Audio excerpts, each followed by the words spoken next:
Oi pessoal, eu acredito que vocês já ouviram a frase que diz que ideias têm consequências. Ela é tão comum que ela virou a capa de um livro. E de fato, poucas verdades elas são tão garantidas quanto esta. Ideias verdadeiramente elas trazem suas consequências. Nós temos aí movimentos revolucionários, nós temos levantes populares, certo? Alterações sociais, guerras ideológicas que elas são precedidas, certo? Antes praticamente da ação, as ideias alimentam esses movimentos. As pessoas elas também agem baseado naquilo que elas acreditam e justamente são essas ideias. Hoje você vai aprender sobre um conjunto de ideias que inundou a Europa do século XVII e também sobre os principais caras que defenderam essas ideias. Em menos de 20 minutos você vai aprender sobre iluminismo. Me acompanha.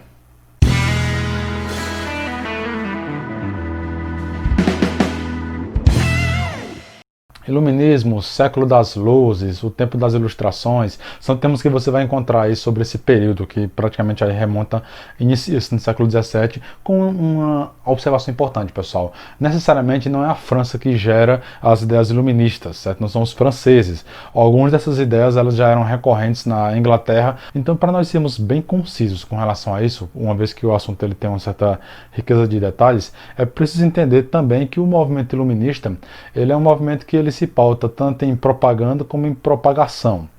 De fato, ele se agarrou muito a uma propaganda, o próprio termo, ele vai trazer isso, entenda bem. Os caras, eles já se entendiam como pessoas iluminadas, e para eles, a luz da época era a razão, era o próprio uso, certo, racional da inteligência. E por que eu disse que eles eram propaganda? Porque eles vão atacar o período anterior a eles e vão se colocar em contrafação a esse período. Eles vão se vender, certo, como pessoas que tinham a posse da razão, a luz da razão. Por isso, iluministas, iluminados. E entenda bem, o período que antecede dos iluministas é o período que nós conhecemos como a Idade Média. Esses caras, eles vão trazer, ou melhor, os iluministas, eles vão trazer esse período e apresentá-lo ao mundo como sendo um período de Idade das Trevas. Um período em que a superstição dominou, em que nós tivemos praticamente aí atrasos, certo? A ausência de uma ciência mais precisa. Tudo isso, historiadores já vêm praticamente desmentindo, certo? Possivelmente aí a gente chegue a dar um tratado sobre isso em uma outra aula, sobre os mitos que se fazem sobre a Idade Média. Ela não foi um período de ausência de ciência, um período de obscurantismo profundo, não, certo? Mas essa ideia ela foi vendida e o que nos interessa é porque o evento histórico foi marcado assim e a ideia foi comprada. Então, a Idade Média ela passa a ser retratada como a Idade das Trevas. E os iluministas eles viriam, olha o jogo de palavras, Idade das Trevas e iluministas, certo? Eles viriam para fazer a contrafação, para ser o outro lado da moeda, a salvação à luz da razão contra um período de obscurantismo e um discurso religioso, fanático e perseguidor. Então, pessoal, os iluministas eles se venderam dessa forma. E as ideias deles também serão propagadas, certo? Porque a imprensa está em alta no momento. Era a rede social da época. A imprensa, a galera publicava suas ideias, certo? E praticamente não havia dificuldades maiores. Me perdoem.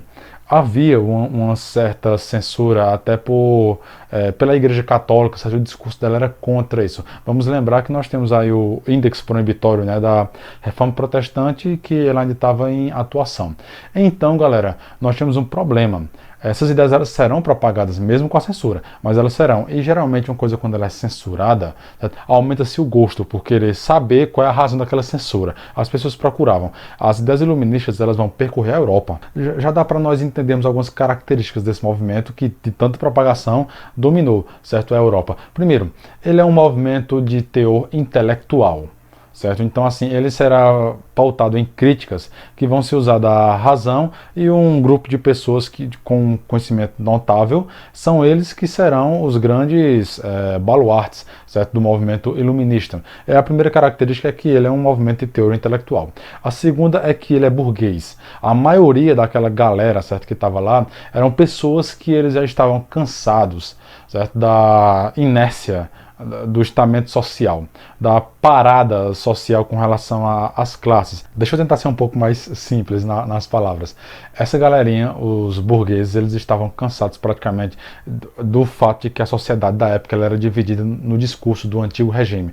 Nós tínhamos o rei em cima da sociedade, nós tínhamos logo depois a igreja, a nobreza e o chamado terceiro estado. E esses estamentos sociais, essa separação, elas eram enraizadas, com muita dificuldade se ia de uma para outra. Os burgueses começaram a reclamar disso porque havia o fator nascimento, havia o discurso religioso para separar essas classes sociais. E eles ficavam no terceiro estado, um estado menos privilegiado, e eles acreditavam que não havia razão para dividir a sociedade daquela forma. Certo? Então, os caras começaram a querer o direito de ascender socialmente, isso baseado tanto no mérito, certo? O conhecimento intelectual serviria de mérito para isso, como também na crítica ao discurso que fomentava e garantia aquela divisão, que era o discurso religioso.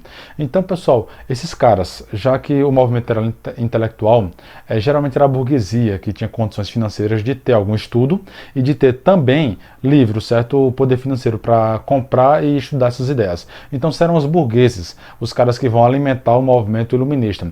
Vai haver algumas exceções, certo? Alguns da nobreza, outros de povos mais baixos, mas, entretanto, via de regra, os burgueses, eles eram, certo? A classe que propagou o iluminismo com mais veemência. Então, sabendo dessas características, né, nós temos que ir para uma terceira. Pessoal, veja bem, os iluministas, eles eram a maioria. Eu vou apresentar 4 a vocês na aula de hoje, mas só que não se pode resumir o grupo de iluministas a esses 4 caras, tampouco as ideias deles em si, certo? Mas pela quantidade que eram, não havia, certo? Diferente do que alguns livros trazem de forma muito simplista, não havia unanimidade entre os iluministas. Não, certo? Pelo contrário, eles eram unânimes em discordar. Isso é que estava na beleza do debate, né? Eles faziam um confronto de ideias o tempo inteiro e sempre uma ideia mais refinada aparecia. Então, pessoal, pensar que os iluministas tinham todas as mesmas crenças, todas a mesma postura, não, certo? Eles chegavam até mesmo a brigar, a participar de debates um com o outro. Você tem um caso aí do Voltaire e do Jean-Jacques Rousseau que não se batiam de jeito nenhum. As ideias deles eram sempre alvo de debates de um para com o outro. Então, havia pouca coisa na qual eles eram concordados entre si, todos eles. E, primeiramente, o uso da razão... Calma, certo? Todos eles também já é muita ousadia da minha parte, hein? Todos não. Mas a maioria deles, por exemplo, via de regra, eles acreditavam muito no poder da razão. Certo? Que o ser humano ele tinha a razão como uma ferramenta fiel para fazer julgo ao juiz da realidade da vida, entendê-la, né? E um segundo fator também que eles eram quase unânimes era o fator absolutista, o fator da crítica ao governo absolutista. Os iluministas não eram contra o governo de um rei, eles eram contra o governo de um rei absolutista. Concentrar poderes demais nas mãos de uma pessoa, certo, era alvo de crítica para eles. Eles entendiam que uma certa ordem social é necessária baseada também no poder do governo, mas que esse governo ele fosse incriticável, certo, que ele não pudesse ser passível de reclamações ou de correções, isso não fazia parte das ideias iluministas, não. Pelo contrário, eles acreditavam que o rei deveria dar atenção ao povo e que algum processo que pudesse fazer a participação dos instruídos ou do povo participar, certo, da formação do governo era interessante. Então a gente já tem aí algum tipo de democracia com eles. Logicamente você já pode entender que aquela ideia do poder, do direito divino dos reis, cara, os iluministas eles eram contra isso, certo, de coração e alma. Eles não entendiam que necessariamente um rei foi escolhido por Deus para governar. Tanto que o discurso religioso deles é muito diferente do discurso comum que se tem, certo? Eles vão criar uma nova forma de religião, a chamada forma deísta, o deísmo. Para entender bem a mentalidade religiosa dos iluministas, entenda que ateísmo é a crença de que não existe Deus nenhum, certo? O teísmo é a crença de que existe uma divindade. O gnosticismo é a crença de que você não tem como saber se ele existe ou se não, então fica em cima do muro. E o deísmo é a crença de que existe um Criador, mas ele criou, certo, o mundo e se afastou dele. Deixou ele funcionando como um relógio, uma máquina, por lá mesmo, leis universais, e o Criador não mais entra em contato conosco, e não adianta fazer ritos, orações, discursos religiosos, igrejas, cultos, o Criador está indiferente a isso. Então, o que haveria de igrejas e de denominações religiosas, elas seriam invenções humanas. Os iluministas acreditavam nisso. Pessoal, levando tudo isso aqui em conta, perceba que todas essas ideias, elas são um ataque direto à modalidade de governo, certo? E também da Igreja Católica, desde a Antiguidade até a época em que os iluministas aparecem, século XVII. A coisa se agravaria mais um pouco, porque os iluministas foram precedidos, certo? Houve algum jogo de ideias, houve alguns intelectuais que eles passaram a apresentar ao mundo ideias que preparariam o caminho para a chegada dos iluministas e também já iria criticar o mundo da mentalidade medieval que ele tinha. Vamos falar aí, por exemplo, do Sir Isaac Newton, que ele vai trazer a ideia, né, da mecânica celeste. Então, os iluministas vão interpretar a partir dos escritos do Newton que o mundo ele é mecânico. Foi criado como um relógio, dado corda e deixou ele funcionar por si só. As leis do universo, certo? Elas regem o mundo e não a mão de Deus. Com detalhe que o Newton ele acreditava que a mão de Deus ela tinha que em algum momento interferir. Então, pessoal, os iluministas entendiam isso. Certo? Eles entendiam que o mundo era mecânico e dispensava a constante de um criador nele. Aí, beleza, isso já não era interessante para a mentalidade do antigo regime, tampouco para a Igreja Católica, né? Aí a coisa piora pro lado dela. Quando o René Descartes traz também aí o discurso do método, ele vai oferecer uma noção dedutiva, certo? Uma noção em que você pode pesquisar a verdade baseado na dúvida, e a dúvida não é interessante para o discurso católico. O Descartes vai dizer que você pode chegar na verdade se você fizer um aprimoramento de pesquisa com comparações, certo? E ignorar aquele que não puder ser provado e se apegar àquele que, com sua pesquisa, conseguir prevalecer, certo? Aquele que você vai refinando e aquela verdade ela permanece, ela aguenta a constante da dúvida sobre ela. O René Descartes vai dizer que a primeira verdade de onde você partiria, o seu ponto de partida, né? O Marco Zero seria que você pensa, então logo existe. E as outras crenças elas teriam que ser colocadas à prova. Então você vai ter aí as crenças religiosas que vão ser atacadas por essa dedução, esse método certo dedutivo, e o Descartes vai virar alvo da crítica e a Igreja Católica não vai se interessar pelas ideias dele, mas os iluministas vão. Então assim, já são mais ideias que estão preparando o caminho. Aí a gente vai ter, né, na política o John Locke, que ele também vai dizer que o governo tem que vir do próprio povo e não necessariamente da divindade escolhida. Isso também não vai ser interessante para a igreja nem para o antigo regime. A gente vai ter aí o discurso do Maquiavel, trazendo uma política mais nua e crua. Mas então, pessoal, até aqui, certo? A gente já sabe que os iluministas eles não eram unânimes, eles tinham suas divergências, eles criticavam o absolutismo. Os caras tiveram seus precursores, né? Ideias que praticamente criticavam a mentalidade social medieval da época e trouxeram um novo aparato de conjunto de ideias. Então vamos aprender um pouquinho mais sobre os principais iluministas, né, os quatro. O Voltaire é o mais conhecido deles, é o mais polêmico, né, e talvez ele seja tão conhecido justamente já por ser polêmico.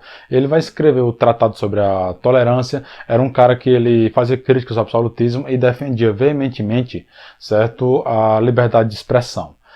Que você pudesse ter liberdade de crença, de opinar, de dizer o que você quer dizer.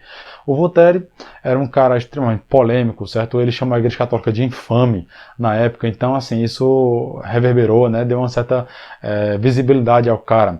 E, pessoal, ele tinha brigas constantes com outro cara muito conhecido, também muito inteligente, o Jean-Jacques Rousseau, que era um cara que era um teórico da sociedade, ele estudava a relação política e sociedade, criou o livro, escreveu o Contrato Social, certo? Defendia a ideia de que o governo se pauta no contrato entre o governador e seus governantes. É um cara também muito conhecido, as ideias dele eram tão importantes que os caras da Revolução Francesa, certo? Eles se pautaram nas ideias do Rousseau. Ele também defendia muito a separação da igreja com o Estado, né? Foi um iluminista também muito inteligente, ele concorreu a prêmios na época, inclusive com o Voltaire, já tiveram briga entre eles por causa disso, né?